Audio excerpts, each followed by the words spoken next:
Albert Camus wuchs umgeben von Gewalt auf. Seine Heimat Algerien war in Konflikte zwischen einheimischen Algeriern und kolonisierenden französischen Europäern verstrickt. Er verlor seinen Vater im Ersten Weltkrieg und wurde im Zweiten Weltkrieg für kampfunfähig befunden.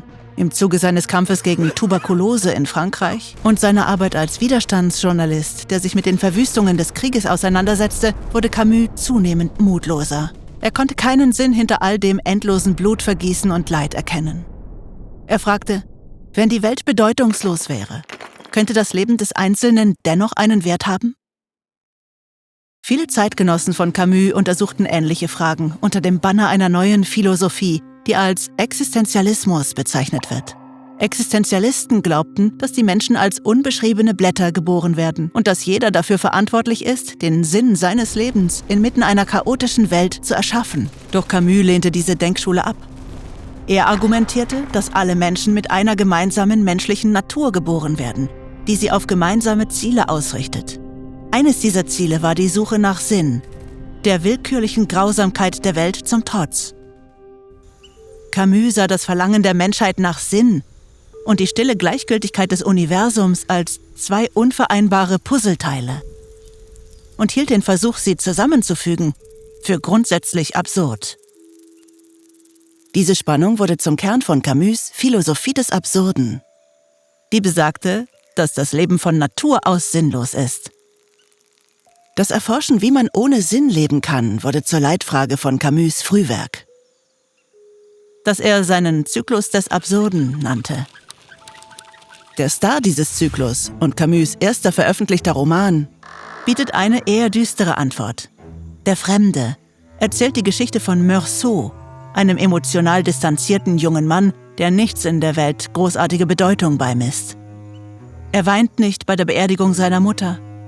Er unterstützt den Plan seines Nachbarn, eine Frau zu demütigen. Er begeht sogar ein Gewaltverbrechen. Doch Meursault verspürt keine Reue. Für ihn ist die Welt sinnlos. Ein Ort, der keinen Platz für moralisches Urteilen bietet. Diese Haltung erzeugt Feindseligkeit zwischen Meursault und der geordneten Gesellschaft, in der er lebt, und führt langsam zu seiner Entfremdung, bis hin zum explosiven Höhepunkt des Romans. Im Gegensatz zu seinem verschmähten Protagonisten wurde Camus für seine ehrliche Philosophie gefeiert. Der Fremde machte ihn berühmt, und Camus fuhr damit fort, Werke zu schaffen, die den Wert des Lebens inmitten der Absurdität erforschten. Viele von ihnen drehten sich um die gleiche philosophische Frage. Wenn das Leben wirklich bedeutungslos ist, ist dann Selbstmord die einzige rationale Reaktion? Camus' Antwort war ein entschiedenes Nein. Es mag keine Erklärung für unsere ungerechte Welt geben, aber die Entscheidung, trotzdem zu leben, ist der tiefste Ausdruck unserer wahren Freiheit. Camus erklärt dies in einem seiner berühmtesten Essays, der sich um den griechischen Mythos des Sisyphos dreht. Sisyphos war ein König, der die Götter betrogen hatte und dazu verdammt wurde, für den Rest seiner Zeit einen Felsbrocken einen Hügel hinaufzurollen. Die Grausamkeit seiner Strafe liegt in ihrer Vergeblichkeit. Doch Camus argumentiert, dass sich die gesamte Menschheit in der gleichen Lage befindet. Und nur wenn wir die Sinnlosigkeit unseres Lebens akzeptieren, können wir dem absurden, erhobenen Hauptes entgegentreten. Wie Camus sagt, wenn der König beschließt, seine unerbittliche Aufgabe noch einmal zu beginnen, muss man sich Sisyphos glücklich vorstellen. Camus' Zeitgenossen nahmen die Sinnlosigkeit nicht so gut hin wie er. Viele Existenzialisten plädierten für eine gewaltsame Revolution, um Systeme auf den Kopf zu stellen, die den Menschen laut ihnen Handlungsfähigkeit und Sinn entzogen.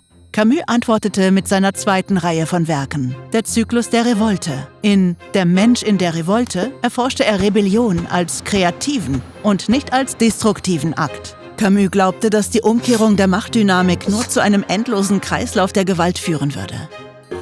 Um unnötiges Blutvergießen zu vermeiden, sollte man stattdessen ein öffentliches Verständnis unserer gemeinsamen menschlichen Natur schaffen. Ironischerweise war es dieser Kreislauf relativ friedlicher Ideen, der sein Zerwürfnis mit vielen Schriftstellerkollegen und Philosophen auslöste. Trotz der Kontroverse begann Camus mit der Arbeit an seinem bisher umfangreichsten und persönlichsten Roman. Ein autobiografisches Werk mit dem Titel »Der erste Mensch«.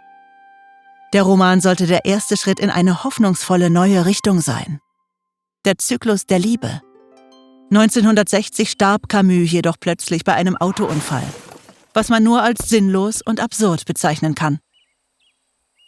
Wenn die Welt seinen Zyklus der Liebe nie zu sehen bekam, finden seine Zyklen der Revolte und Absurdität weiterhin Anklang bei den Lesern. Sein Verständnis der Absurdität ist Teil der Weltliteratur, der Philosophie des 20. Jahrhunderts und sogar der Popkultur geworden. Noch heute ist Camus ein vertrauenswürdiger Wegweiser in Momenten der Unsicherheit. Seine Ideen durchtränken trotzig eine sinnlose Welt mit Inspiration und nicht etwa mit Niedergeschlagenheit. TED-Ed arbeitet daran, so vielen Menschen wie möglich kostenlose, qualitativ hochwertige Bildungsinhalte in so vielen Sprachen wie möglich zur Verfügung zu stellen. Hilf mit, unsere gemeinnützige Mission zu unterstützen, indem du auf unserem Patreon spendest. Und vergiss nicht, diesen Kanal zu abonnieren.